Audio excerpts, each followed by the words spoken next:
Good morning, how are you? Well, it's another gorgeous day in paradise in Virginia.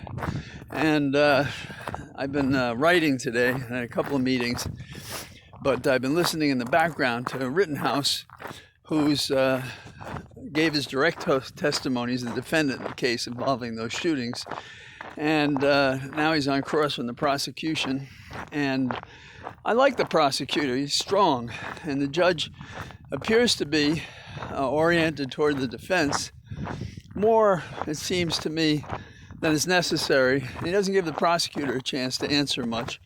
This is not a big surprise to anybody who, as a defense counsel or prosecutor, has to deal with a judge that is, shall we say, displeased with whatever you're doing that they think should be done instead.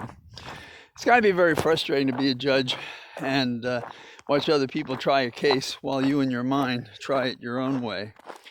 And there's nothing wrong with a judge who's oriented toward the defense or the prosecution if they can separate that from the proceeding and be as impartial as possible. The judge doesn't strike me as impartial. The news today seems to focus on my community, not exclusively, obviously, but there's a front page Washington Post story, and it's about the protests at local school board meetings.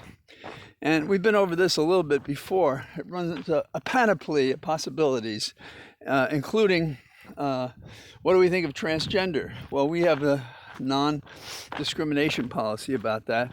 And so we have parents who are very upset that there are transgender kids. The books in the libraries, some are written by persons of color. They're upset with that, and they particularly focused on Toni Morrison.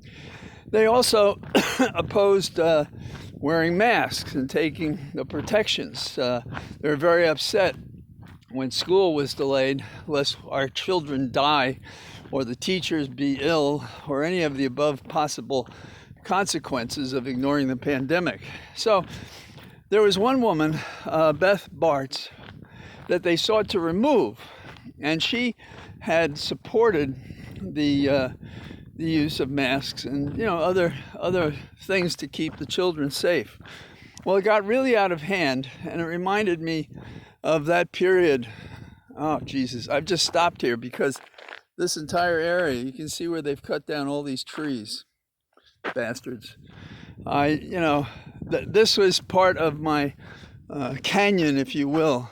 I mean, they cut down young trees, they cut down mature trees. It's just outrageous. Sorry for the interruption, but the world will end in idiocy. I've convinced that the last thing I'll hear on this planet will be somebody saying, oops, because we don't have disciplined thinking. We don't have heartful caring. How can you go beyond that and find any redeeming feature in a human that neither can think nor cares for others?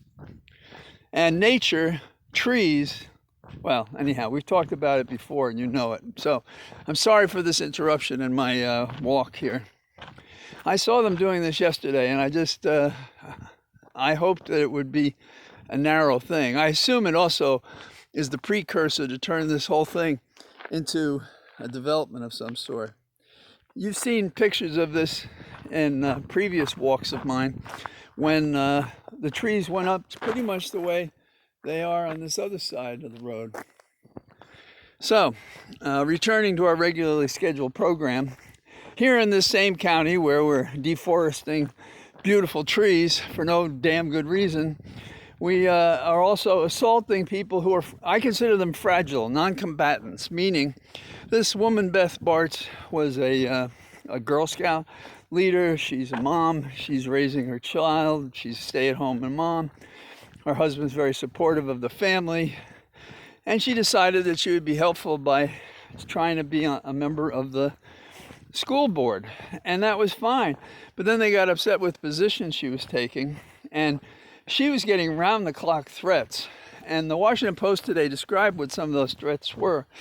But because of people in the community who've consulted with me, not attorney-client either, one evening after they tried to remove her from the Board of Supervisors to recall her, the school board, and they tried to recall her, she got a phone call from a man.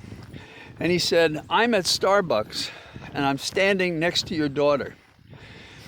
Police were at her house that night protecting her, and apparently the police also fanned out to give some security and protection to other members of the school board.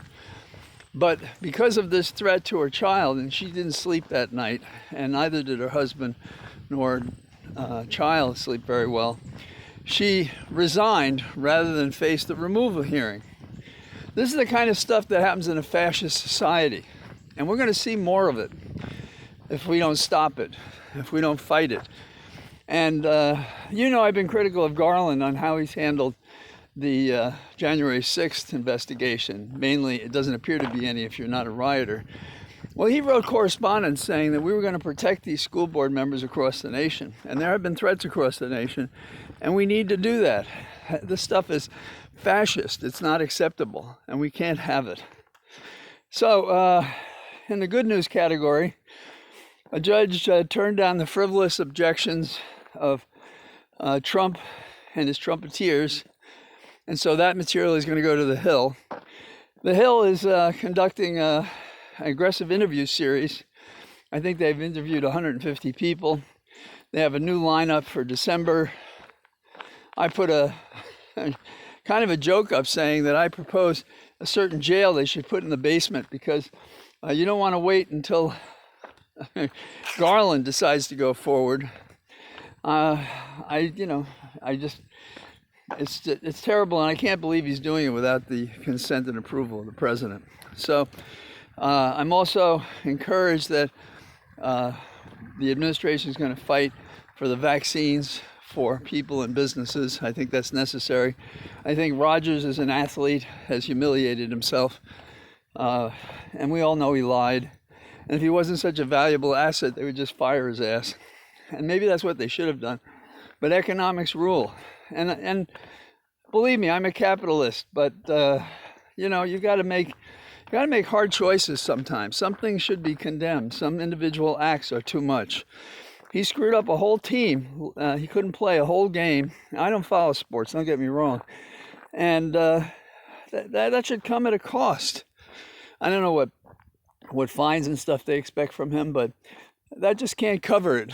Not when people paid good bucks to see a real game, and they don't because this guy's been lying. In the category of other disappointment, we have the question of climate goals.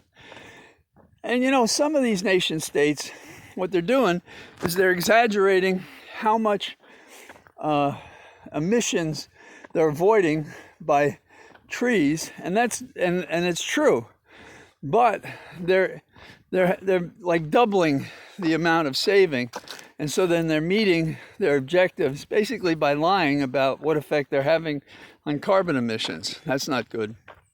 And then we're going over there to Stockholm to discuss how we're going to do this when the chief senator who's in charge of energy is Manchin. It's a real mess. And I think as an administration, we have to find a way to actually be a partner, just not a talker, a partner in taking care of global warming. So that's my shtick today. And I'll talk to you tomorrow. Bye-bye.